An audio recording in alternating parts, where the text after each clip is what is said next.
All right, here we are. Good morning, afternoon, everybody. We are here with my apprenticeship, Joanna's mentorship, with the food combining. And we're just going to continue on from last week with good food combining for balancing the hormones and for relieving stress within the body. So, as always, ask any questions that you'd like, and we'll just kind of take it away, Joanna. Hello, everybody, and good morning, Josiah. Thank you so much for having me here again.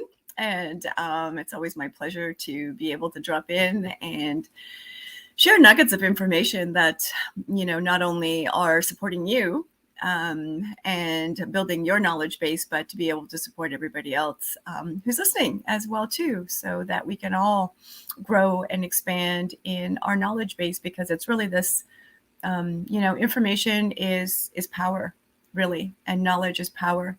And so when we really begin to understand how our bodies are functioning, then that gives us the ability to understand the language that they are using to communicate with us, and also be able to support them to do what they need to do and to thrive and to support us in return. And so it wasn't last week because we had to miss last week, but the week before we were talking about food combining in particular, and I really broke down the 5+5. So just as a quick review, I want to just kind of go back to that for a minute. So we talked about this 5+5 equation, which was 1 cooked and 4 raw, and that applies to all of the vegetable categories in our food plate, as well as the protein categories in our food plate. And so if you want to know more about that, go back and watch that one. And we're going to just continue on with that topic today. And I guess the question that came up that we're going to continue with is, how does putting our food together in this way, how does it support hormones? And so I wanted to talk a little bit about that today. And what we need to realize is that, it's not necessarily a direct, this equals that kind of support per se. It's more of a layered aspect. And as with everything in our bodies, it's always layers. And everything has a process, and everything is connected. And so when we are combining our foods in this way, we are supporting our digestive systems immensely by lightening the load and making it really simple and easy for our digestive system to actually function the way that it should, to be able to extract these nutrients that we are taking in through the meal, and to be able to disperse them, metabolize them, disperse them, and get them to where they need to be in the body. And this is really crucial because, especially in our modern times these days, most people spend a lot of time in the world of digestion in their bodies, right? There is just so much that is going on. A lot of times we are not necessarily taking the time to stop and turn on our digestive system first. And so if we're not doing that, if we're not stopping and whatever it is that we've been doing before we eat, and actually kind of give our body the cues that it needs to switch modes, basically to go into rest and digest mode, then that's a number one stress right there. And what happens is, you're just basically shoveling in food, inhaling food. And if you're not chewing it properly, that's another big issue as well, too. And this food is going down, partially digested. The digestive system isn't even turned on. Your body is like, wait, stop. What is going on here? I'm not ready for this. What are we doing? And there's a lot of stress. And then there's all this, franticness, so to speak, that's happening, trying to figure out what it's supposed to be doing. Whereas if you'd have just taken that couple of minutes, take a few good deep breaths, and just focus in on what it is that you are about to do, which is eat your food, that whole process gets avoided of stress, that first layer of stress. The other advantage to putting our meals together in this way is that it provides all the necessary nutrients within that meal for our bodies to be able to do their job and to get what it needs out of that meal. And another reason is because the foods are then are bioavailable at a cellular level as well too. And so, again, there's like layers to all of this as well. But ideally, it is making it really simple, like I said, for our bodies to be able to process this food that is coming down the hatch and that is working to support us, really. And so just a little bit about, digestion too. Digestion starts in the mouth. So it begins, actually, I'm going to dial that back even more. Digestion starts when we smell and see food. That should be the first cue. And so this is where that mindfulness comes in, taking a moment to just actually look at your food, look at your plate, appreciate what it is that you are about to partake of. Whether you prepared it, somebody else prepared it, it's no matter what it is, if it's restaurant food or whatever, the same mindfulness still comes into play. And so seeing that food, observing that food, noticing that in your mind, smelling it. What does it smell like? It should smell divine, and you should be like starting to like feel the saliva building up in your mouth. And then we put that food into our mouth after we've taken some breaths, we've admired this food, we've smelled it. Now our digestive system is turned on. We put the food into our mouth. The saliva has already started to build up. And that's where a lot of the initial enzymes are. And now we get to chew that food. And this is another area where I find a lot of people kind of skip over this step. It's like the food just goes in a big shoveled scoop. It's like 1, 2, quick chews. It's like, okay, done, swallow. And that's really stressful on our digestive systems and on our bodies as well too, because we haven't totally chewed this food and broken it all down into, it should be really pulpy and almost liquidy by the time you swallow it. And how many people really take the time to actually get their food to that point? And this also plays a role in how satiated you feel and how full you actually feel and how nourished you feel when you finish your meal as well too. So there's all these different aspects to it. And so we're chewing, taking the time, doing it right. And then when it's finally all chewed up and getting to that pulpy, kind of almost liquid stage, now we get to swallow it. Okay, and then now it's going down the esophagus and it's traveling down and it's going to go through the small intestine. It's going to go through the stomach. It's eventually going to go through the liver and the large intestine until what is no longer necessary is finally eliminated. So that's just a kind of a brief overview of all the layers that the food actually has to travel through.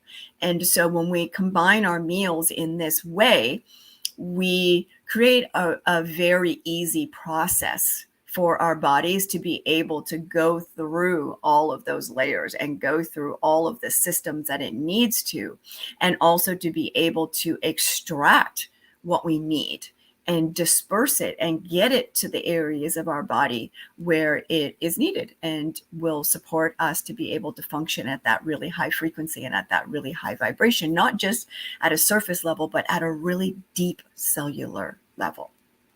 And so, the food combining supports, as we're saying, digestion. And more than anything, though, it really supports our microbiomes, especially our gut microbiome. And that comes into play with the whole digestion, as with everything else, because if you've been around for a while, you've heard me say this before, we can't be thriving and we can't be healthy, and no systems in our body will be functioning at optimal level if our gut microbiome is not thriving and at an optimal level of supporting us as well too. And so this is where the food combining comes into play in that area, because it really supports our microbiomes to be able to have all of what it needs, especially when we are talking about the postbiotics. So if you've heard my estrobolome series and heard me talk about that, we take a really deep dive into the liver and the gut microbiome and its specific effect with estrogen in the body. And so that first layer is the gut microbiome. And by putting our foods together in this way, we are providing the prebiotics, the probiotics, which are necessary in order to make the postbiotics. And this is something that not everybody is familiar with. I know probiotics is something that almost everybody is familiar with now. Prebiotics is still a little bit, unfortunately, on the newer side in the mainstream world. And postbiotics is just starting to come up into the world now, finally. So it's very crucial that we have these postbiotics in our body. That's where the sweet spot is. That's where the real functionality comes in. Is not necessarily from these post and pre, but they're the first initial steps in order to get to the post. And so the pre is what is considered the food that feeds the probiotics or bacteria, and then afterwards, what that becomes is your postbiotic. And so, excuse me. So these prebiotics is, even if you're taking it in a supplemental form, if you actually look, prebiotics usually come in the form of a powder, and sometimes they're already mixed into a probiotic formula and whatnot.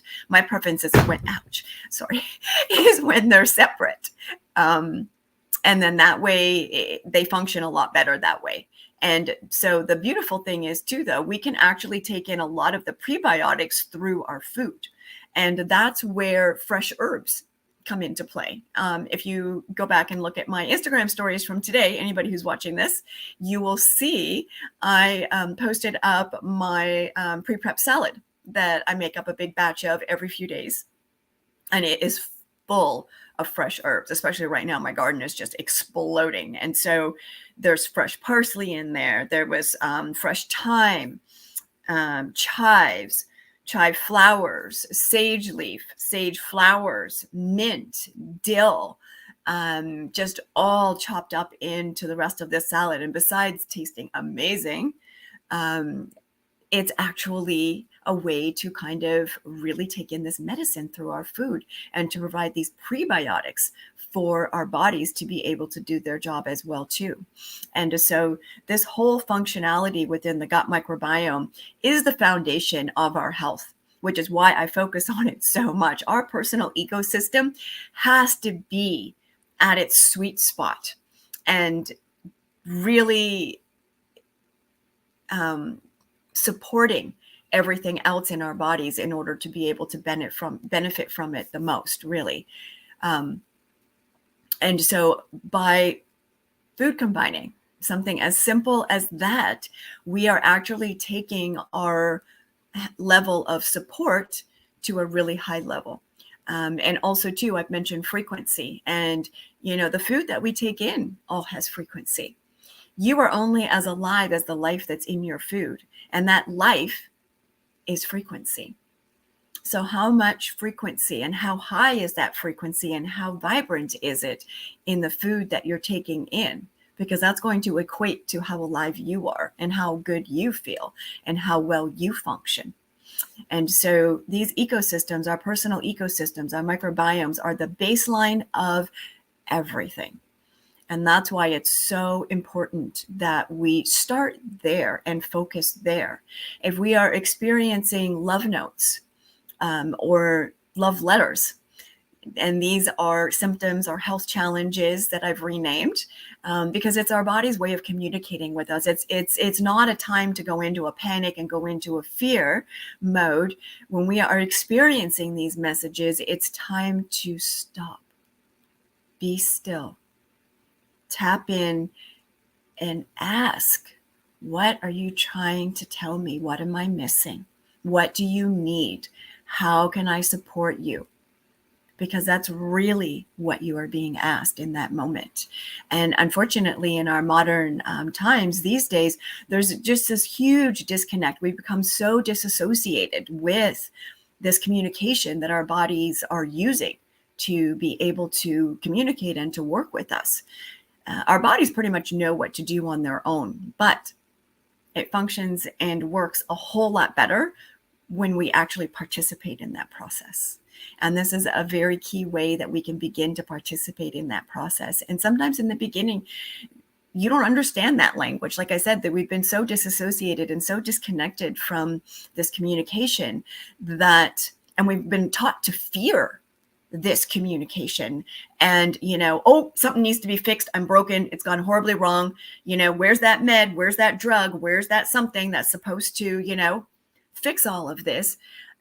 Which has really taken us out of the realm of really being tapped in and being in control of our own health, because we have the ability to be our own healers, and we have the ability to be able to come back into harmony and balance and to find that beautiful symbiotic relationship with everything, especially with the pathogens in our body. We are like 99% bacteria. We're a lot of things, but primarily water and bacteria. Those are the two big pieces of it. And so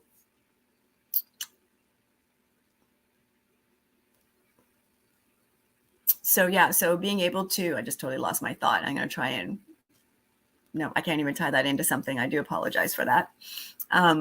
But I think the point I was trying to make was that it's very important that we be a part of what our bodies are doing. And we need to have a relationship, right? This is not something that they just go off and do on their own and we just are oblivious to. Nor is it something that we should fear. This is something that we should participate in with love, with gentleness, with kindness, with compassion.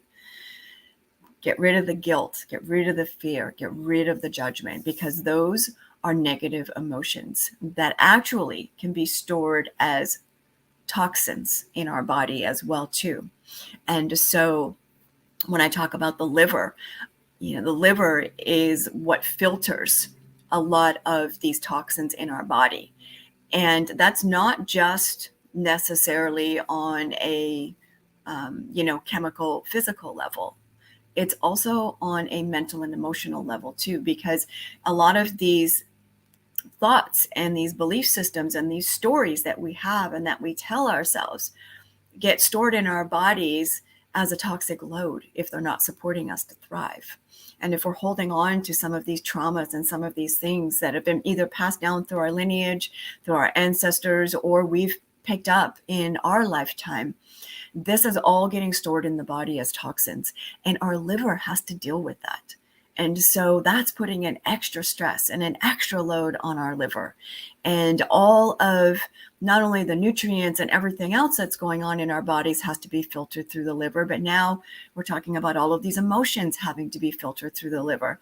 And so if we are tying up our digestion, our gut microbiomes, and our liver with constantly attempting to process whatever food we are putting in our mouths, then our bodies aren't really getting to do the other things that they're supposed to be doing, like repairing and rebuilding and restoring and sending information and sending nutrients to where they're supposed to be going. And this is where we start to create that perfect storm that leads to hormone imbalance. And so I hope that makes sense and kind of pulls that all together there for you. And so I'm going to ask Josiah if she has any questions about that so far, or anything she would like to highlight or summarize from what I have just shared up to this point. Well, thanks. I feel like just thinking about the process of our digestion really starting from our senses. And I think everyone has experienced that, where you think of something or see something, your mouth starts to water, right? So I mean, there's a biological function, a biological occurrence that happens just by smelling or really thinking about a food, or a sour lemon, you know, your taste buds. I just said sour lemon and my taste buds did what it does when it's Exactly. lemon just now. And so, you know, I think that's really cool to just you remember that it starts from there, and then that whole process, that layer, you know, the layering is really important for us to just realize it's not just food and mouth. There's like all these layers as it goes through.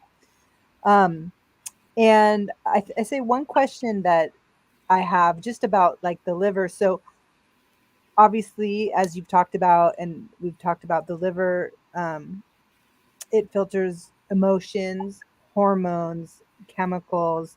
Does it filter food, or is it the particles of food that has been digested, or fats? Like, could you just kind of break that down a little bit, especially in regards to like the 5+5 eating and the 4 hours between meals for digestion to limit stress? Like, what is the liver's? I know it has so many functions, but just to give us a wide array of the functions, and then what it's kicking out if it can't, and then why the food combining and the giving rest can help like reverse hard love notes that you're having.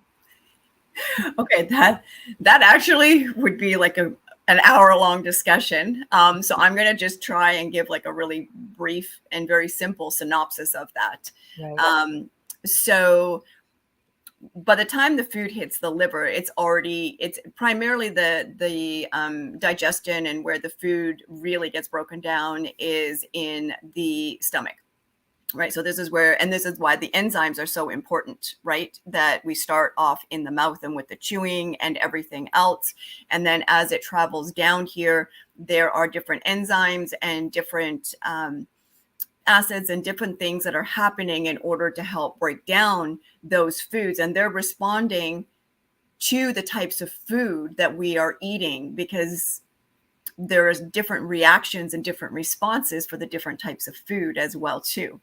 And so that comes into play. By the time the liver really gets into the scene, so to speak, just put it really simply, it's the filter. So it's already been broken down, and it's already gone through that process. And some of the nutrients have already kind of started, because we have the spleen and the pancreas being involved in all of this. I didn't even talk about that as well too, but we have the spleen and the pancreas being involved in this. But a really key piece is and this is why the bacteria in our gut microbiomes is so crucial, because what's also happening too from our gut and our stomach is, once these things are entering into that area, there are necessary bacteria that need to send communication through the vagus nerve. And that's our information highway, as I like to refer to it. And that's like a direct connection between the gut and the brain. So this is how the gut brain gets connected. And this is how the brain comes into this whole process as well too.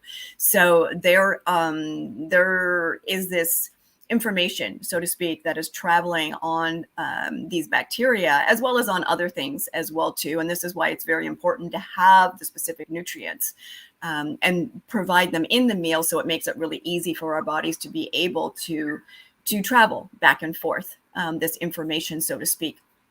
And then the liver is kind of filtering everything through. But the important piece to remember is that the gallbladder is connected to the liver. So I always mix this up for some reason. I always get it backwards. But, oh, look, my notes from the other day are sitting right in front of me. So the liver is the yin organ, and the gallbladder is the yang organ. So that's the harmony. That's the balance right there. And it's the gallbladder that secretes the bile that helps us to break down the fats and to be able to extract what we need from that. So that's kind of a separate, although it's tied into the liver, that's kind of a separate action that's happening there as well too. And so it's very important to have that gap between meals, which we usually say between 3 to 4 hours, because you want that entire process to finish its process and then have a break. Because if you're eating and just constantly, like, you know, modern society today, I often refer to them as constant grazers.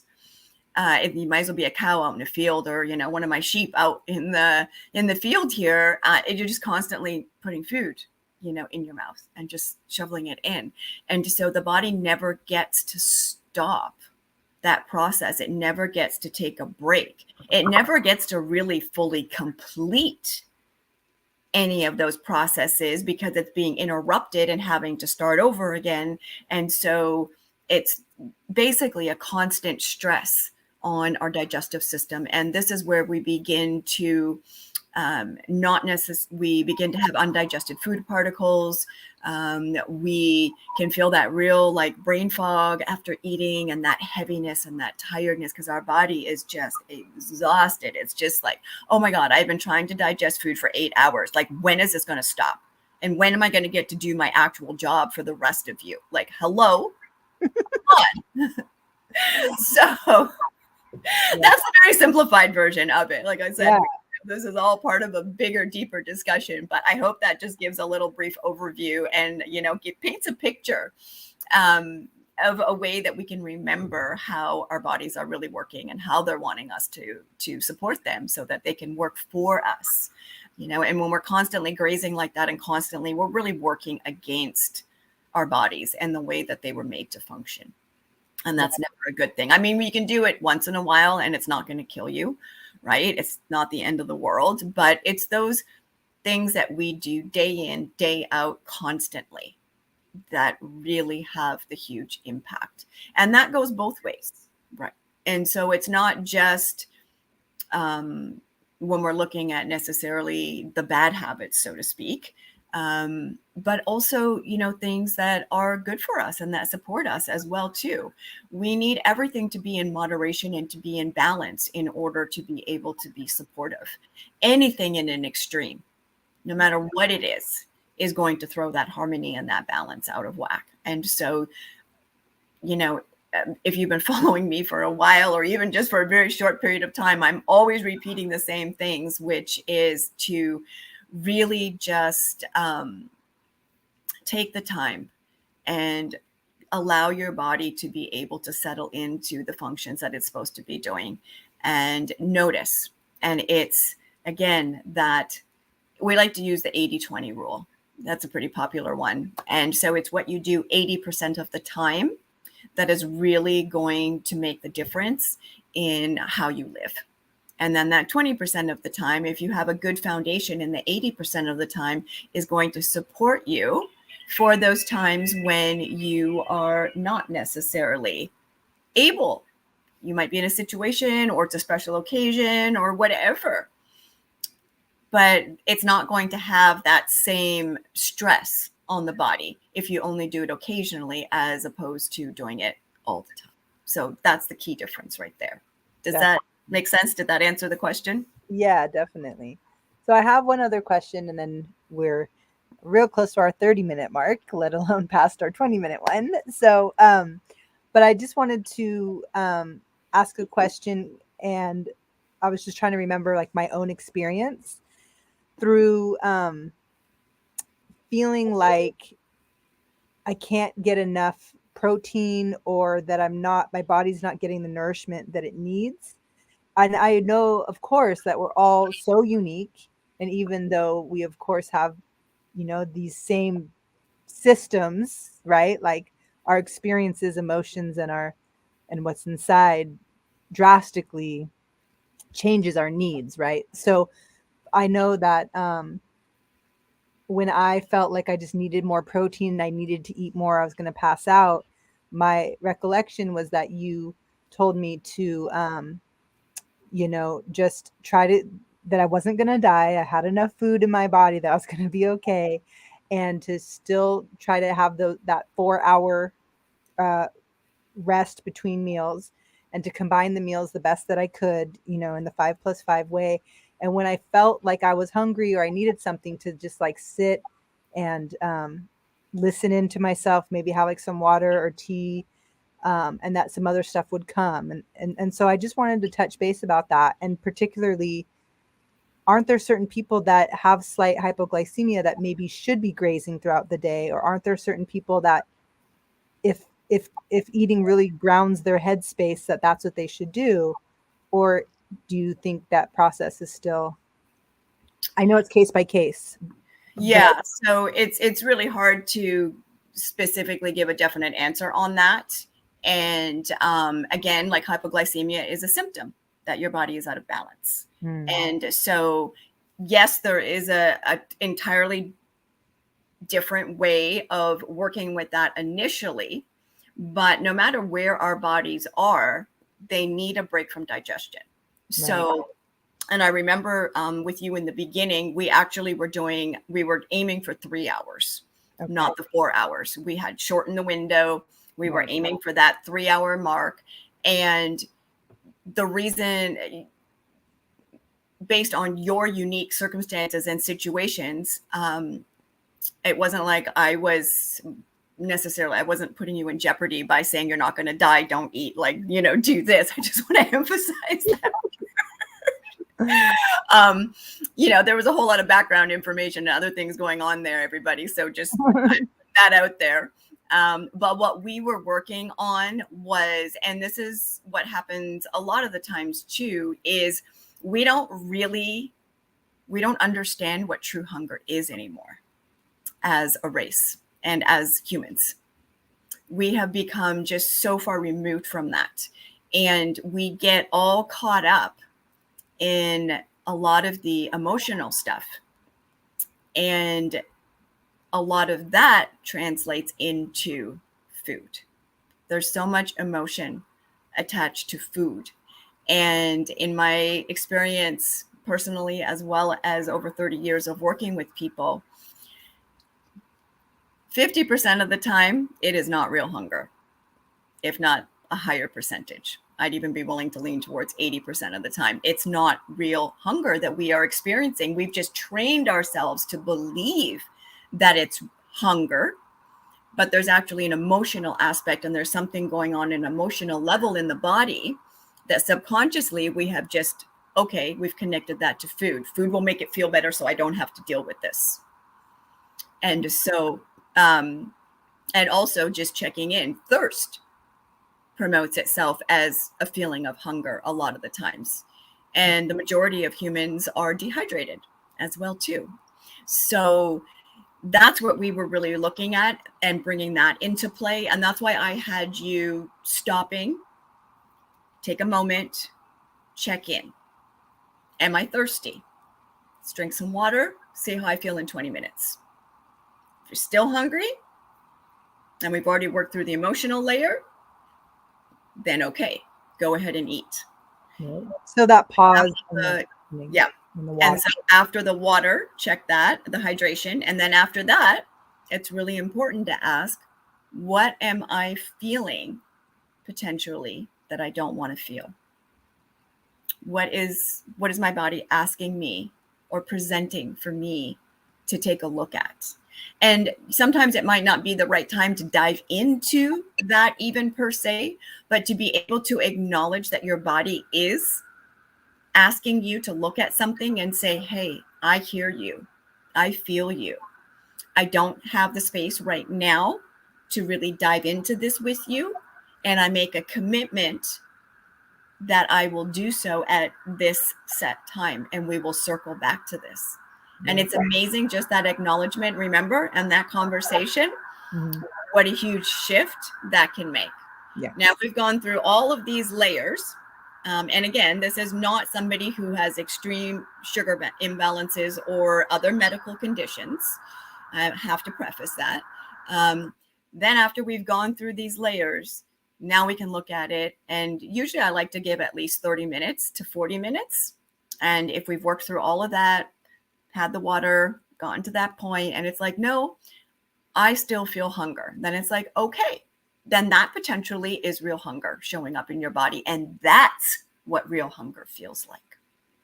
Because we don't want to be eating when we're full all the time, right? And never experience. Like, it's actually, hunger is a cue. It's an important one. And we need to be able to recognize the real one for what it is so that we can actually support it properly.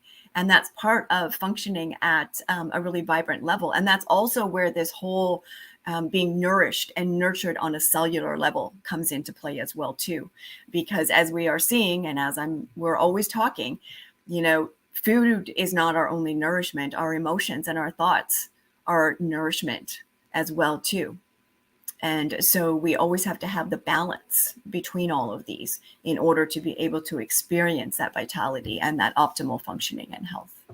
So I hope that makes sense. Yeah, definitely.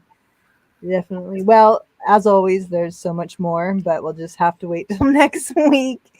And Actually, I will be traveling and I will oh, yeah, be away. So we're going to skip next week. that's right. So we'll be the last Wednesday of the month, the last Wednesday of June, we'll be back. Okay, there'll be even more questions then. so, um, so as always, I'm gonna just put in here. This is if you want to know more about the I Live Vibrantly and the Live Vibrantly with Joanna, you can search the book there. It's a great book full of all kinds of information. And reach out to us always with any questions.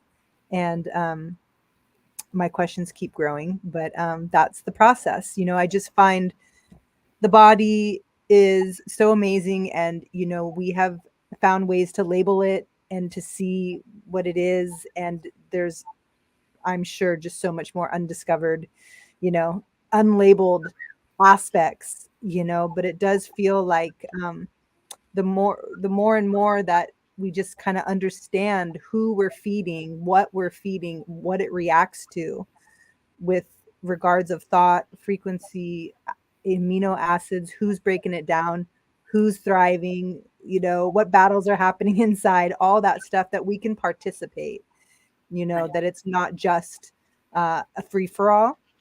But there's a, you know, starting with the sprouts and the 5 plus 5 um, Yeah. and the digestion, you know, it's really amazing.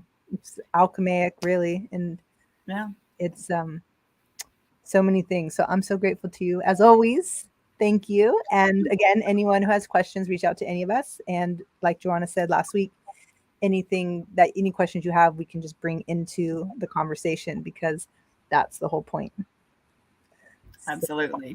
all right. Thank you, everybody who's watching us live and who is watching the recording. It's always great to be here with you, and we'll see you in 2 weeks. Perfect. All right. Thanks, everyone. Ciao for now. Bye.